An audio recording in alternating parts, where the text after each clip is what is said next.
Ito, buhay namin kada umaga. Ito yung ano namin, bahay namin sa sitwasyon ngayon. Ito si Madam. Yan ang hawak mo. Umaga-umaga, nagbubunga nga. Yung isa, yung Yan. sara. Huwag kayo magtaka niyan. Guys, good morning sa inyo lahat. Ay, ganito lang hirap buhay sa Bicol. Ulan-ulan naman. Para naman, paano naman ang ulan, pabugso-bugso. Hirap talaga.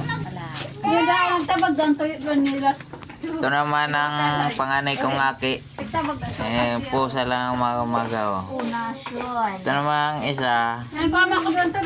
Ginagawa, himala. Nakarigo sinaulan.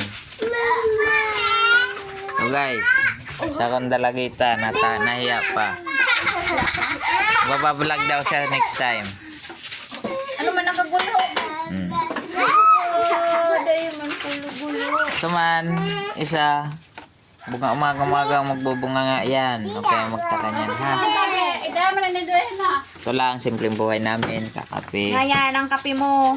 Naghahanap pa kaming tinapay niyan. Wala pa. Tambak-tambak lang. Pag may time. Kung sino mga gusto magpagupit ito, punta na lang kayo.